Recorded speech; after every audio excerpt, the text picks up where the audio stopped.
Olá, eu sou Fausto Ramos e eu estou aqui para lhe tirar da Matrix.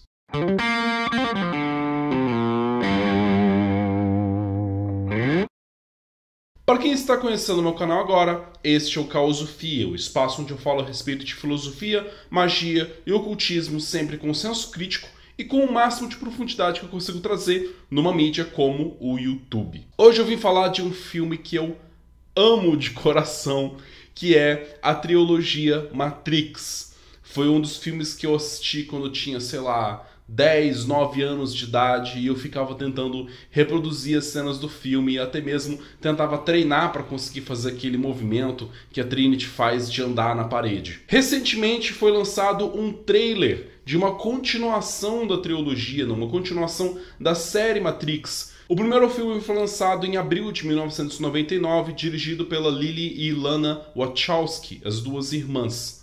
O filme conta a história de Neo, ou Mr. Anderson, que era um trabalhador dentro de uma indústria de tecnologia que nas noites e nas horas vagas trabalhava como um hacker e um cracker, criando programas para quebrar sistemas computacionais e ao mesmo tempo investigando a respeito da história de outros grandes hackers e crackers que ele aspirava e que ele queria também conhecer.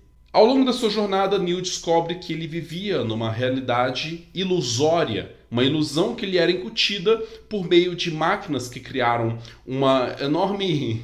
um Second Life, como a gente diria hoje em dia, ou praticamente um grande MMORPG, onde todo mundo estava conectado 24 horas por dia naquele enorme jogo chamado Realidade Comum, onde as pessoas eram obrigadas a irem trabalhar, a comer, a trocar fralda de bebês, e assim reproduzindo o ciclo da vida humana para manter as pessoas encarceradas naquela ilusão, naquela prisão chamada Matrix. Eu não estou dando grandes spoilers do filme por enquanto, mas eu vou em outros momentos desse vídeo falar em alguns detalhes mais específicos e pontuais sobre o plot da história. O que eu falei até agora é simplesmente a sinopse da história do filme. O filme teve grande impacto cultural para aquela época.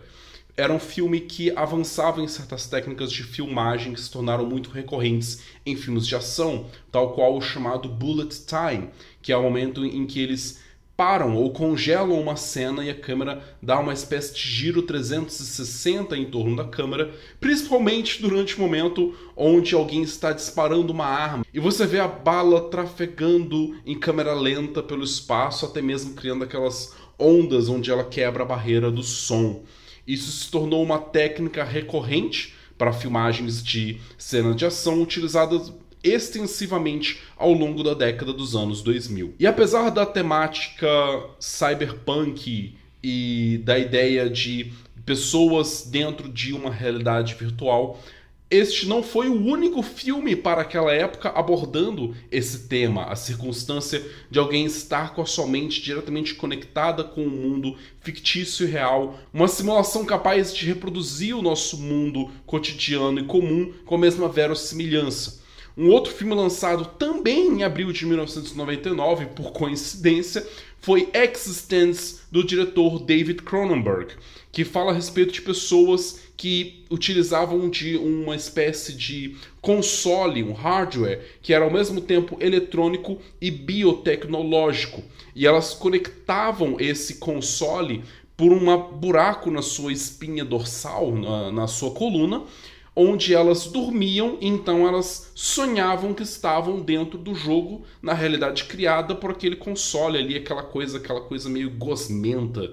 Acabou que o filme do David Cronenberg não teve uma recepção tão estardalhosa quanto Matrix. Eu pessoalmente gosto muito dos dois filmes e obviamente cheguei a conhecer Existence muito depois de conhecer Matrix. Isso já é uma evidência do quanto que a temática de uma realidade virtual alternativa que fosse capaz de iludir os nossos sentidos não é uma exclusividade do pensamento da Lana e da Lily Wachowski com a concepção do filme Matrix.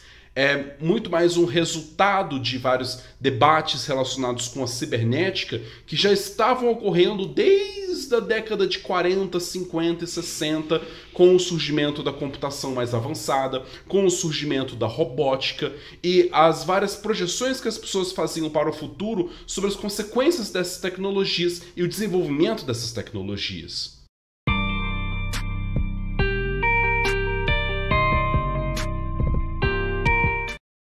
Quando uma história se torna capaz de marcar toda uma geração e tomar um impacto cultural tão forte, ela se torna tema de debate público e os seus símbolos são transportados para fora das telas ou das páginas de um determinado livro. As pessoas se identificam com aquela narrativa, reconhecendo ela como parte do espírito do tempo em que nós estamos vivendo. Exemplos recentes desse fenômeno são, por exemplo, o filme Pantera Negra e o filme Coringa, de 2019.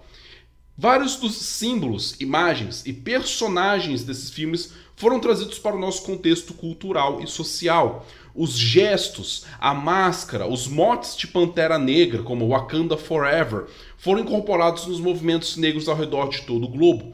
Manifestantes em protestos em 2019 e 2020 pareceram fantasiados como o Coringa. O quanto que para essas pessoas o Coringa se tornou uma faceta de um personagem revolucionário. O filme Matrix impacta a cultura e o debate público, inclusive com certas consequências desagradáveis. Apesar da reformulação do mito da caverna, muitas pessoas tomaram o sentido de sair da Matrix de maneira distorcida, como certos grupos masculinistas que utilizaram desse jargão para professar suas ideias machistas, reiterando o significado de tomar a pílula vermelha e se autodenominando red pilados como sendo pessoas que adotam uma perspectiva de mundo conscientemente machista e patriarcal. Eu acho, pessoalmente, muito provável que o novo filme da série Matrix, dirigido pela Lana Wachowski, visa justamente corrigir essas interpretações equivocadas e descabidas do filme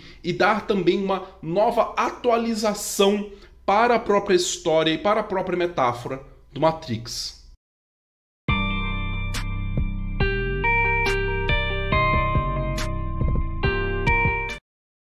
Matrix, à sua maneira, atualiza o que nós chamamos de mito da caverna de Platão. O mito da caverna de Platão, para quem ainda está dentro da caverna e não conhece, é a forma como Platão buscou representar a maneira como muitas pessoas se relacionam com uma representação ilusória e falsa da sua realidade. Para isso, ele utilizou a ideia de pessoas que estão acorrentadas no fundo de uma caverna e não enxergam nada além das sombras projetadas numa parede, dos objetos que passam atrás dela, mas que elas tomam a sombra pelo objeto como mais verdadeira do que o próprio objeto presente. E é possível que, se elas vissem a sua própria sombra projetada na parede, acreditariam que a sombra as representa e significa muito mais do que o seu próprio corpo e a sua presença naquele espaço.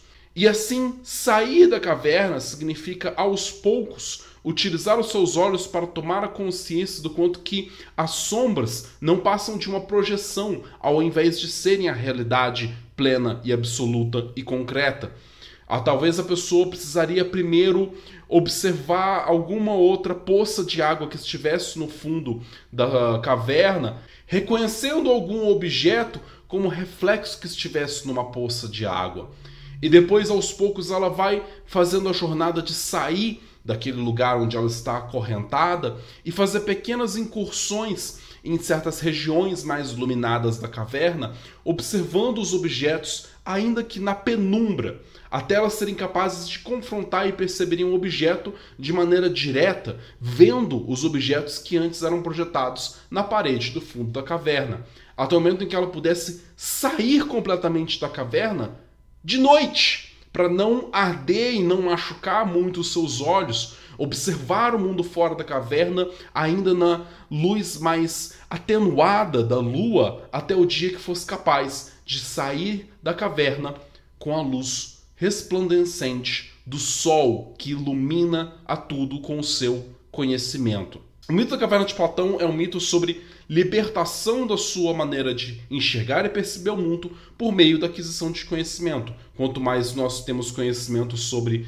a nossa vida, sobre o nosso mundo, sobre como funciona o nosso corpo humano, sobre como funciona a nossa psicologia, sobre como funcionam as relações econômicas, monetárias, sociais, materiais da nossa realidade, mas nós percebemos o quanto que uma noção que nós tínhamos da realidade anterior pudesse ser muito equivocada e, portanto, a gente tem a possibilidade de nos libertar dessas correntes, dessas ideologias no sentido de percepções falsas, ilusórias, equivocadas sobre o nosso mundo e então adquirir a liberdade do conhecimento. Como vocês percebem, Platão também não deixa de reconhecer que essa jornada é uma jornada gradual, é uma jornada que, caso ela seja muito abrupta, ela pode inclusive ser nociva para a pessoa. Uma pessoa que saia da mais profunda penumbra do fundo da caverna e diretamente para fora da caverna, sob a luz do sol, pode ter os seus olhos queimados por falta de hábito de utilizar os seus olhos sob uma luz tão intensa.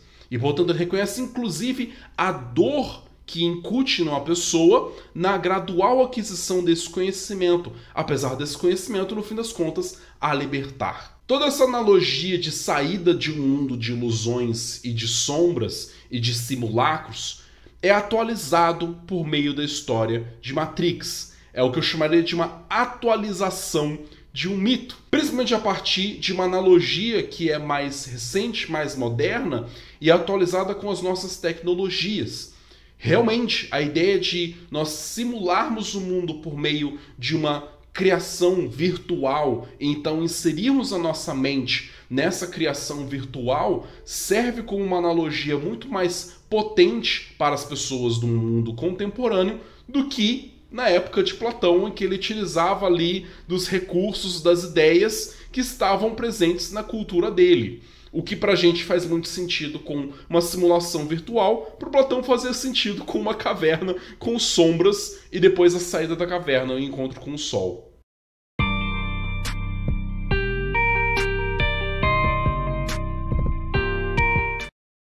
A analogia sobre a realidade não é mais do que impulsos elétricos no seu cérebro, que é um discurso que é trazido dentro do filme, ganha uma faceta muito literal na história do filme Matrix. E essa analogia da realidade ser impulsos elétricos no cérebro remete a um argumento filosófico que tem um certo lastro histórico. Descartes, por exemplo, debatia sobre a dificuldade que nós tínhamos em confiar plenamente nos nossos sentidos, dado que os nossos sentidos poderiam nos enganar. Se, enquanto nós estamos sonhando, nós acreditamos fielmente na absurda narrativa que os nossos sonhos apresentam para nós, então como nós podemos ter certeza de que a realidade percebida pelos nossos sentidos não é tão enganadora quanto aquela realidade dos nossos sonhos? Quando é que você está realmente acordado? O problema desse argumento é a forma como ele tende a negar a objetividade de uma realidade que seja exterior à própria mente. Isso é chamado de solipsismo. A hipótese de que nós somos a única consciência existente e todo o restante da realidade consiste exclusivamente de percepções e estímulos que se manifestam exclusivamente para nós.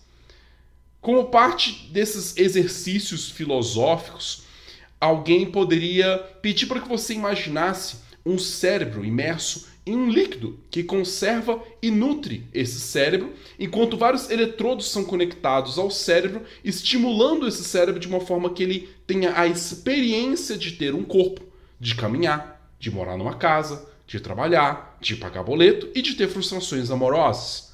O exercício, nesse sentido, consiste em buscar provar que você não é como um cérebro em uma jarra, que é uma das traduções para o enunciado original deste debate, desse tema filosófico.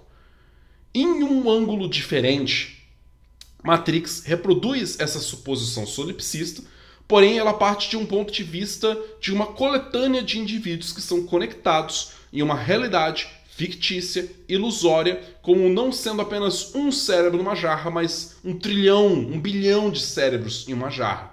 Essa concepção também de simulação da realidade virtual abre brecha para algumas confabulações filosóficas, como um trabalho filosófico publicado em 2003, que cogita a possibilidade de nós estarmos, no momento, vivendo em uma simulação computacional. Aí já não seria mais o caso de ter um cérebro numa jarra, mas nós sermos tão virtuais e simulados como são os NPCs dos jogos que nós jogamos no computador ou como são as inteligências artificiais que nós estamos desenvolvendo hoje. Essa é a suposição por trás da ideia de que nós podemos estar vivendo dentro de uma simulação virtual computacional. Para que isso fosse possível, bastaria que alguma civilização avançada atingisse uma espécie de singularidade computacional, a capacidade de recriar, por meio de programação e de computação gráfica, uma simulação que fosse indistinguível da nossa própria realidade. Isso exigiria, claro, uma capacidade computacional inacreditavelmente poderosa. Porém, caso nós nos tornemos capazes de criar essa simulação de um universo tão fidedigno quanto o nosso, isso levaria a gente a se perguntar: será que nós estamos vivendo em uma simulação criada por uma civilização que surgiu antes de nós? E pior ainda, e se essa civilização que criou o universo em que nós estamos vivendo também estiver vivendo uma simulação criada por outra civilização que veio antes dela? Minha língua tá até enrolando com civilização e simulação, simulação e simulação. Puxa vida.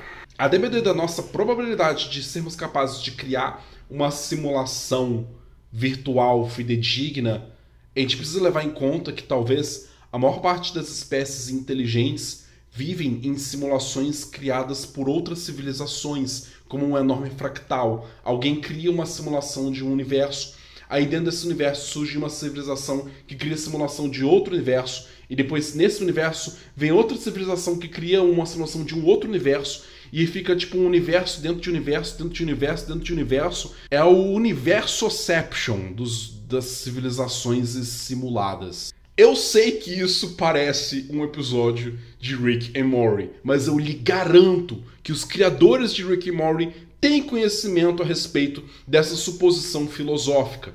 E eles utilizam isso para criar os seus roteiros dos episódios. E claro, eu tenho que fazer algumas necessárias ressalvas. Primeiro eu tenho que me redimir com Descartes e dizer que, apesar de ele chegar por um certo período a fazer uma confabulação dentro das suas meditações que leva para um solipsismo, ele também se distancia disso de maneira a dizer que é possível sim dizer que existe uma realidade objetiva exterior a nós, apesar de certos momentos dentro desse argumento dele, ele precisar passar pela necessidade de comprovar para ele mesmo a existência de Deus, para afirmar a possibilidade de existir um Deus que queira que nós chegamos a um conhecimento de algo verdadeiro e não simplesmente uma enorme ilusão na qual nós estamos imersos. Mas eu deixo isso para vocês se resolverem com Descartes. Tem também o lado de que essa questão da suposição da realidade simulada é um argumento filosófico muito distinto e diferente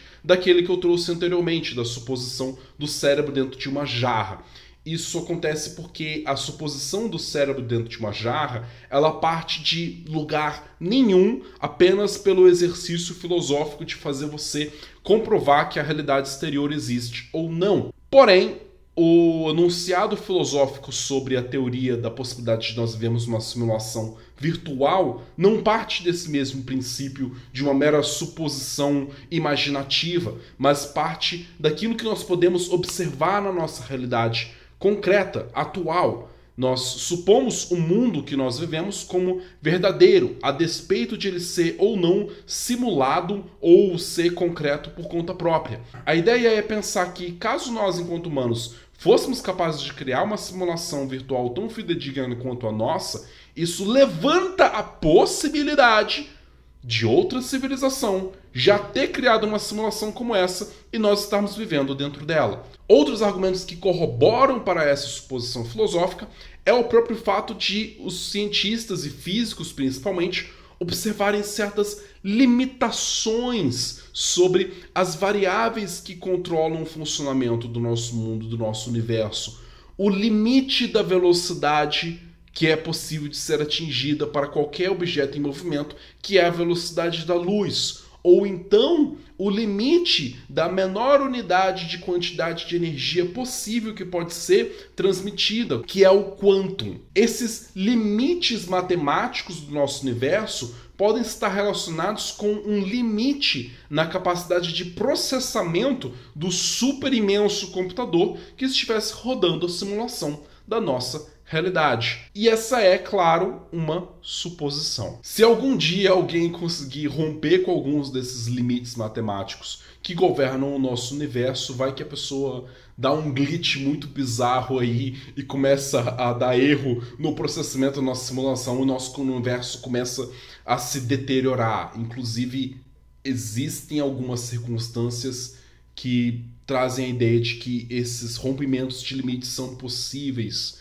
como por exemplo a questão do vazio quântico, que nunca é realmente vazio, e que existe possibilidade de, caso um vácuo quântico verdadeiro surgir em algum ponto do universo, ele seria capaz de engolir todo o universo, quase como um erro dentro de um jogo, quebrar o jogo e fazer o seu computador dar em tela azul. Enfim, eu não quero cavar muito fundo nisso, porque sinceramente é de pirar o cabeção.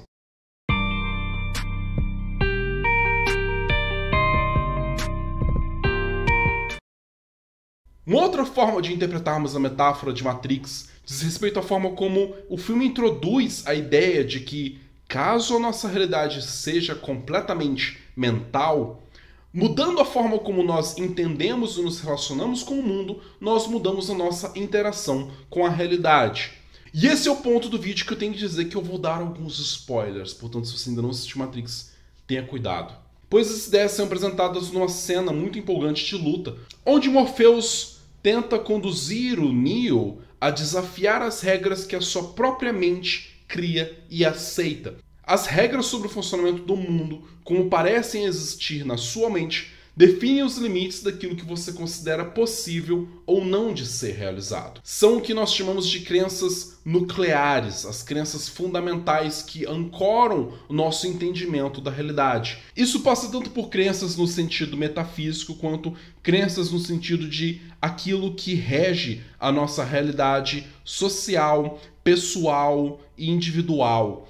Como nós entendemos aquilo que o nosso corpo é ou não é capaz de fazer. Como nós entendemos a nossa capacidade de ter encontros amorosos e românticos que sejam bons para nós e não simplesmente frustrantes. A ideia que nós temos sobre como trabalhar a nossa carreira profissional ou sobre como adquirir dinheiro, ou mesmo as nossas crenças morais sobre a natureza do dinheiro, sobre a natureza do amor, sobre a natureza do sexo, sobre a natureza das nossas relações. A crença que nós temos sobre a nossa competência dentro do nosso trabalho. Tudo isso podem fazer parte do que nós chamamos de crenças nucleares, ou crenças fortemente cristalizadas que nós temos sobre como a realidade é governada. E nesse sentido, o trabalho de Morpheus consiste em libertar a mente de Neo, isso é, tornar consciente essas leis inconscientes e que governam a realidade de Neo, e por meio desse conhecimento, descobrir como flexibilizar, dobrar as regras dessas leis ao seu favor, ou então ignorar elas completamente. O filme também trabalha com uma interessante analogia para o processo iniciático, o processo de se desvelar para o mundo oculto e mágico. Ao se encontrar com a personagem da Oráculo, Neo é revelado que ele tem um potencial para ser o tal escolhido que o Morpheus está procurando. Porém, ele parece estar esperando para alguma coisa acontecer para que ele pudesse de fato vestir a carapuça do escolhido.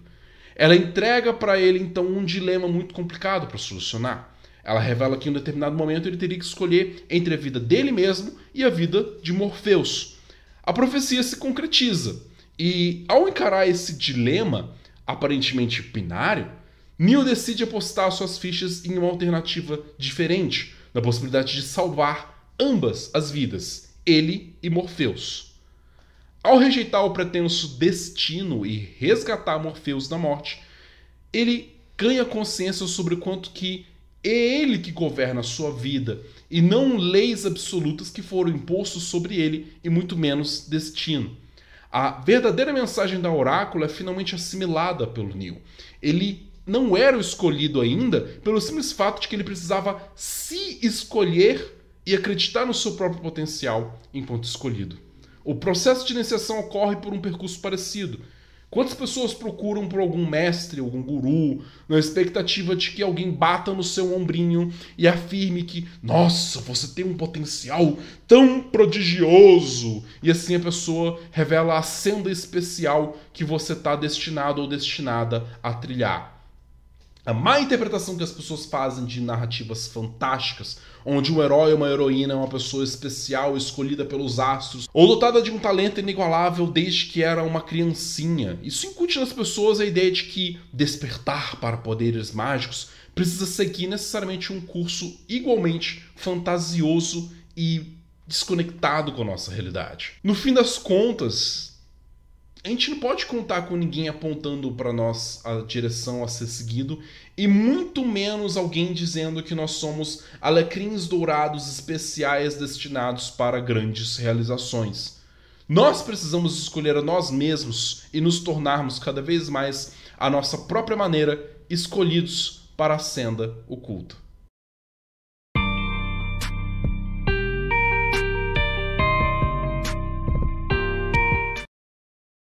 Já existe por aí uma porção de análises do filme Matrix na internet. Eu busquei trazer algumas considerações sobre o filme que eu preciso confessar, é uma das obras que teve um impacto muito grande na minha jornada pessoal. Eu espero que vocês tenham gostado. Para mais conteúdo como este, mantenham-se antenados com o Caosofia e até por acaso.